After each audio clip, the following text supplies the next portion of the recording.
Hi guys, welcome to Tiki Toka.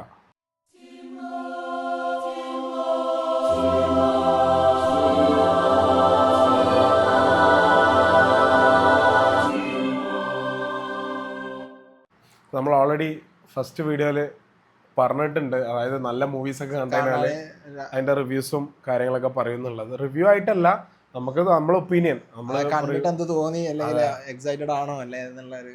അതെ, കാരണം നമ്മൾ റിവ്യൂ പറയാൻ നമ്മൾ ആരുമല്ല. അപ്പോൾ നമ്മൾ കണ്ടിട്ട് നമുക്ക് എന്താണോ ഫീൽ ചെയ്തതെന്നുള്ളത് എക്സാക്ട് വിത്തൗട്ട് എനി എന്താ പറയുക ബയസ്ഡ് ആവാതെ പറയാന്നുള്ളതാണ് നമ്മുടെ ഉദ്ദേശം.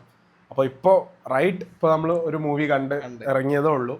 ഇപ്പോൾ പ്രീമിയർ ഷോ DSRന്റെ പ്രീമിയർ ഷോ ഇപ്പോൾ 9:15 കാലിക്കറ്റ് RP മോളിൽ കണ്ട് ഇപ്പോൾ എത്തിയിട്ടേ ഉള്ളൂ. അപ്പോൾ വരുന്ന വൈകി ഞാൻ പറഞ്ഞു ഇന്ന് തന്നെ ഷൂട്ട് ചെയ്യാന്നുള്ളത് അർഷകിനോട് പറഞ്ഞിട്ട് അങ്ങനെ വന്നതാണ്. അപ്പോൾ ഓൾറെഡി നമ്മൾ പറഞ്ഞു കഴിഞ്ഞാൽ നല്ല മൂവി ആണെങ്കിൽ മാത്രമേ നമ്മൾ വീഡിയോ ഇടുള്ളൂ. കാരണം ഒരു മൂവിന്റെ നെഗറ്റീവ്സ് മാത്രം പറഞ്ഞിട്ട് വെറുതെ അതിനോട് താല്പര്യമില്ല. നല്ല മൂവീസ് ആണെങ്കിൽ ബാക്കിയുള്ളവർ ഇപ്പോൾ കാണാൻ പോവല്ലോ, അല്ലെങ്കിൽ അവർക്ക് അത് എൻജോയ് ചെയ്യാലോ എന്നുള്ളൊരു ഉദ്ദേശത്തോടു കൂടിയാണ് അത്ര. മൂവി DSR എന്ന് പറയുന്ന മൂവിനെ പറ്റി പറയുകയാണെന്നുണ്ടെങ്കിൽ നോ വേർഡ്സ്. അതായത് ഒരു മലയാളം ഫിലിമാണോ കണ്ടത് എന്നുള്ള. Rahul Sadasivan, what a film maker. അതായത് രാഹുൽ സദാശിവൻ ഇത് കാണുകയാണെന്നുണ്ടെങ്കിൽ please don't make any other genre movies. Horror മാത്രം മതി. അത് ആളുകൾ ചിലപ്പോൾ സേഫ് സോൺ ആണ് മാറ്റി പിടിക്കാനൊക്കെ പറയും, പക്ഷെ പ്രശ്നമില്ല. ഹൊറർ ജോണറിൽ രാഹുൽ സദാശിവന്റെ അത്ര സിനിമ എടുക്കാൻ ഇവിടെ ആളില്ല മോളിവുഡിൽ കറന്റ്ലി. DSRനെ പറ്റി പറയുമ്പോൾ അതിന്റെ ടെക്നിക്കൽ സൈഡിനെ പറ്റി പറയാതെ പറ്റൂല. കാരണം അത്രയും ബ്രില്യൻറ്റ്, എന്താ പറയാ, അത് സ്റ്റോറി വേറെ രീതിയിൽ അങ്ങനെ പോകുന്നുണ്ട്. അതല്ലാതെ ടെക്നിക്കൽ സൈഡിലേക്ക് വരുമ്പോൾ ഡയറക്ടർ രാഹുൽ സദാശിവൻ എല്ലാവർക്കും അറിയുന്നതായിരിക്കും. Director of Bramayugam, director of Bhoothakaalam, director of first alien movie, Red Rain. അപ്പോൾ ഇതൊക്കെ ഉണ്ട്. രാഹുൽ സദാശിവന്റെ കാര്യം നമ്മൾ പിന്നെയും എടുത്ത് പറയുന്നില്ല. അതല്ലാതെ പിന്നെ പ്രൊഡക്ഷൻ സൈഡ് വൈനോട്ട് മൂവീസ് എന്ന് പറയുന്ന പ്രൊഡക്ഷൻ കമ്പനിയാണ്. ഹൊറർ മൂവീസ് മാത്രം പ്രൊഡ്യൂസ് ചെയ്ത് വരുന്ന ഒരു പ്രൊഡക്ഷൻ സൈഡാണ്. പക്ഷെ ഇങ്ങനത്തെ ഒരു പ്രൊഡക്ഷൻ ഹൗസ് ഇല്ലാതെ ഇങ്ങനത്തെ മൂവീസ് പോസിബിൾ അല്ല. എഡിറ്റർ, അതായത് എവിടെ എന്തൊക്കെ വേണം എവിടെ എന്തൊക്കെ വേണ്ട അത് പെർഫെക്റ്റ് ആയിട്ട് അറിഞ്ഞിട്ട്. എഡിറ്റർ നെയിം എന്ന് പറയുന്നത് Shafeeq Muhammad Ali. Big hats off. അതെ, അതായത് പല ആൾക്കാരും പറയും എഡിറ്റിംഗ് ടേബിളിലാണ് സിനിമ ഉണ്ടാവുന്നത് എന്നുള്ളത്. ഈ സിനിമക്ക് അതും ഒരു പെർഫെക്റ്റ് എക്സാമ്പിൾ ആണ്. കാരണം അത്രയും പെർഫെക്റ്റ്, എവിടെ കട്ട് ചെയ്യണം, എവിടെ പേടിപ്പിക്കണം, എവിടെ ജംപ് സ്കെയർസ് ഇടണം, അത് എവിടെ സൈലൻസ് കൊടുക്കണം. പിന്നെ ഇതിൽ എടുത്തു പറയേണ്ട ഒരു സാധനമാണ് സൗണ്ട് ഡിസൈൻ. അതായത് മോർ ദാൻ മ്യൂസിക് ഡിപ്പാർട്ട്മെന്റ് വേറെ ഉണ്ട്, അതല്ലാതെ സൗണ്ട് ഡിസൈൻ എന്ന് പറയുന്നത് ജയദേവൻ ചക്കടത്ത് എന്ന് പറയുന്ന ഒരാളാണ്. അതായത് പ്രോപ്പറായിട്ട് എവിടെ സൈലൻസ് ഇടണം, എവിടെ എന്തൊക്കെ ഒരു ഡോർ ഓപ്പൺ ചെയ്യുന്ന സൗണ്ട് ആയാലും ഒരാൾ നടക്കുന്നതിന്റെ ഫുഡ് സ്റ്റെപ്സിന്റെ സൗണ്ട് ആയാലും വെള്ളം വീഴുന്ന ശബ്ദം വരെ ടൈംലി പെർഫെക്റ്റ് ആണ് സൗണ്ട് ഡിസൈൻ എന്ന് പറയുന്നത്. പിന്നെ മ്യൂസിക്, ക്രിസ്റ്റോ സേവിയർ ആണ് മ്യൂസിക് ഡിപ്പാർട്ട്മെന്റ്. മ്യൂസിക് ഡിപ്പാർട്ട്മെന്റ് ഒന്നും എടുത്ത് പറയണം എന്ന് പറഞ്ഞു കഴിഞ്ഞാല് അതൊക്കെ തന്നെയാണ് സിനിമന്റെ നട്ടൽ എന്ന് പറയുന്നത്. ഈ ഹൊറർ മൂവിനെ ഹൊറർ ആക്കുന്ന ശരിക്കും പറഞ്ഞു കഴിഞ്ഞാൽ അതിലുള്ള ടൈംലി സൗണ്ടും, സൗണ്ട് എവിടെ കേട്ടിട്ട് കാര്യമില്ല, കറക്റ്റ് പെർഫെക്റ്റ് ആയിട്ട് ടൈമില് സൗണ്ട് ഇടാന്നുള്ളതാ. ഇതില് ആ കാര്യത്തില് ഭയങ്കര പറയും. ഞാൻ തന്നെ ചില സ്ഥലത്ത് ഞാൻ അങ്ങോട്ടൊക്കെ നോക്കിക്കണേ. കാരണം ഒരു എപ്പോഴാ പേടി വരുന്നതെന്നുള്ളത്. ഞാൻ പൊതുവെ ഒരു മലയാള ഫിലിമിൽ പോയിട്ട് ഒരിക്കലും അങ്ങനെ സൈഡിലേക്ക് നോക്കേണ്ട ഒരു അവസ്ഥ വന്നിട്ടില്ല. പിന്നെ ഇതിന്റെ മേക്കപ്പ് ആയാലും, പിന്നെ അതുപോലെ തന്നെ പ്രൊഡക്ഷൻ ഡിസൈൻ, ഇതിലുള്ള 1-2 വീടുകള്, പിന്നെ അതുപോലെ തന്നെ പ്രണവ് നിൽക്കുന്ന ഒരു വീടുണ്ട്. അതൊക്കെ അതായത് നമുക്കൊരു സെറ്റായിട്ട് ഒന്നും ഒരിക്കലും ഫീൽ ചെയ്യില്ല. ഭയങ്കര ഒറിജിനൽ ആയിട്ട് അത്രയും റിച്ച് ആയിട്ടുള്ള ഒരാളെ വീട് എന്നുള്ള രീതിയിൽ അത് പെർഫെക്റ്റ് ആയിട്ട് ചെയ്തിട്ടുണ്ട്. മേക്കപ്പ്, അത് ഇതിൽ വൂണ്ടഡ് ആയിട്ടുള്ള കുറച്ച് സീൻസ് ഉണ്ട്, ബ്ലഡ് ഉണ്ട്.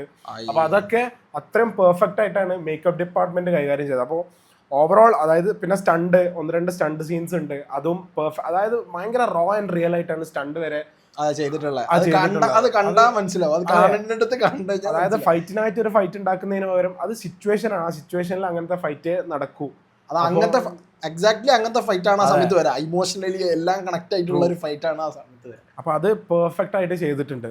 നല്ല തിയേറ്ററിൽ വിത്തൗട്ട് അങ്ങനെ ന്യൂസൻസ് ഉണ്ടാക്കുന്ന ഓഡിയൻസ് ഇല്ലാതെ, പ്രത്യേകിച്ച് ഈ നമ്മളെ ഏജ് ഗ്രൂപ്പിലുള്ള ഗ്യാങ് ആയിട്ട് വരുന്ന ആൾക്കാരായിരിക്കും അധികം സംസാരിക്കുക, തിയേറ്ററിൽ സിനിമ കാണുന്നതിന്റെ അടുക്ക് സംസാരിക്കുക. ചില ആളുകൾ പേടിനെ കൊണ്ട് സംസാരിക്കുകയാണെന്ന് നമ്മളെ ഫ്രണ്ട് പറഞ്ഞു. പക്ഷെ എനിക്ക് ഭയങ്കര ഇറിറ്റേറ്റിംഗ് ആണ്. കാരണം എന്താ വെച്ചാൽ അത്രയും സൈലൻസ്, അത്രയും ഒരു പിന്നെ വീണാൽ കേൾക്കുന്ന അത്രയും സൈലൻസ് അനിവാര്യമായിട്ടുള്ള ഒരു മൂവിയാണ്.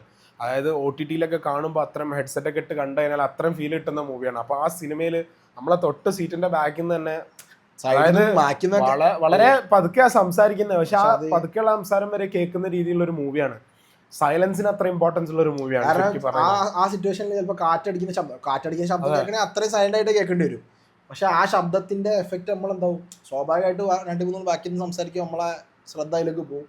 പക്ഷെ അത് എനിക്ക് ഭയങ്കര അനോയിഡ് ആയിരിക്കും. അല്ല, ഞാൻ ഓൾറെഡി RP മോളിൽ ടിക്കറ്റ് എടുത്ത് തന്നെ, RP മോൾ എന്ന് പറഞ്ഞു കഴിഞ്ഞാൽ പൊതുവെ അങ്ങനത്തെ ഒരു ക്രൗഡഡ് ഓഡിയൻസോ അല്ലെങ്കിൽ തിയേറ്ററിൽ നിന്നും ഷൗട്ട് ചെയ്യാൻ താല്പര്യമില്ലാത്ത ഓഡിയൻസ് വരുന്ന ഒരു തിയേറ്റർ ആയതുകൊണ്ട് ഞാൻ RP മോൾ തന്നെ ഓൾറെഡി ഇവിടെ കോഴിക്കോട് പല തിയേറ്ററിലും പ്രീമിയർ ഉണ്ട്.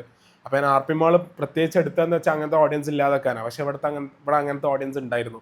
മലയാളത്തിൽ ഇങ്ങനെ ഒരു സാധനം ഇല്ല. കാരണം എനിക്കറിയില്ല എത്രയും ഹൊറർ ജോണർ എക്സ്പ്ലോർ ചെയ്ത് വേറൊരു ഡയറക്ടർ മലയാളത്തിൽ ഉണ്ടല്ലേ. പണ്ടൊക്കെ സിനിമകൾ വന്നിട്ടുണ്ടാവാം, ചിലപ്പോൾ അന്നത്തെ ലെവൽ നോക്കുമ്പോൾ അന്നത്തെ സിനിമകൾ ഗ്രേറ്റ് തന്നെ ആയിരിക്കും. പക്ഷെ ഞാൻ പറയുകയാണ്, ഒരു ഡയറക്ടർ തന്നെ മൾട്ടിപ്പിൾ ടൈംസ് ഹൊറർ ജോണർ എല്ലാ തവണയും ഓരോരോ പുതിയൊരു സാധനം കൊണ്ടുവരാന്നുള്ളത് ഭയങ്കര കഴിവാണ്. കാരണം ചെയ്ത സാധനം പിന്നെയും ചെയ്യാന്നുള്ളതാണ് ഏറ്റവും ഡിഫിക്കൽട്ട്. കാരണം എന്താ വെച്ച് കഴിഞ്ഞാല് അതിന്റെ മുന്നത്തെ കമ്പയർ ചെയ്യും. അല്ലെങ്കിൽ കമ്പയർ ചെയ്യുന്നത് മാത്രമല്ല, ഇനിയിപ്പോൾ രാഹുൽ സദാശിവൻ ഇപ്പോൾ ഈ DSR ഒരു ഫ്ലോപ്പ് മൂവി അല്ലെങ്കിൽ ഒരു മോശം മൂവി എടുത്തു കഴിഞ്ഞാൽ ആൾക്കാർക്ക് അയാൾ ഇനിയൊരു ഹൊറർ പടം എടുക്കുമ്പോൾ താല്പര്യം ഉണ്ടാവില്ല, ആ ഒരു വിശ്വാസത പോയി. പക്ഷെ ഇവിടെ അങ്ങനെ അല്ലായിരുന്നു. ഒക്കെ പെർഫെക്റ്റ് കാസ്റ്റിംഗ് എന്നേ പറയാൻ പറ്റുള്ളൂ. കാരണം ഒരു റോള് പോലും അങ്ങനെ ചെയ്യാൻ പറ്റാത്ത ആൾക്ക് ഏൽപ്പിച്ചിട്ടില്ല. ആ ഏൽപ്പിച്ച ആൾക്കാരൊക്കെ കൃത്യമായിട്ട് ആ റോള് ചെയ്തിട്ടുണ്ട്. അപ്പോൾ ഞാൻ പറഞ്ഞില്ല, ഇതൊക്കെ ചെയ്യുമ്പോഴും ഒരു സ്റ്റോറി പ്രോപ്പറായിട്ട് പറഞ്ഞു പോയിട്ടുണ്ട്. അതായത് വെറുതെ ഇപ്പോൾ രാഹുൽ സദാശിവന് ഹൊറർ എടുക്കാൻ അറിയാമെന്നുള്ളത് എല്ലാവർക്കും അറിയാം. സീൻ ബൈ സീന് കുറച്ച് ഹൊറർ സീൻസ് ഇട്ടാൽ ആൾക്കാർ ഹാപ്പി ആവുമെന്നും അറിയാം. പക്ഷെ അതല്ലാതെ അതൊരു സ്റ്റോറി പറയാൻ വേണ്ടിയിട്ടാണ് ഹൊറർ ചെയ്യുന്നത്. അതായത് ഒരു ഹൊറർ പടം ചെയ്യാന്ന് വെച്ചിട്ട് ഒരു ഹൊറർ പടം ചെയ്യുന്നതിന് പകരം ഒരു സ്റ്റോറി, ആ സ്റ്റോറിക്ക് ഹൊറർ അനിവാര്യമാണ്. അപ്പോൾ ആ സ്റ്റോറി പറയാൻ വേണ്ടി ഹൊറർ നിർബന്ധം ആയതുകൊണ്ട് അങ്ങനെയാണ് സ്റ്റോറി ഉണ്ടാക്കിയെടുക്കുന്നത്. അപ്പോൾ അത് പെർഫെക്റ്റ് ആയിട്ട് ചെയ്തിട്ടുണ്ട്. അപ്പോൾ അത്രേ ഉള്ളൂ. നല്ലൊരു ഫിലിമാണ്. സിനിമയാണ്. ഹൊറർ പടം കാണാൻ അല്ല ഇഷ്ടമുള്ള ആൾക്കാർ നിർബന്ധമായിട്ട് പോയി കാണാം.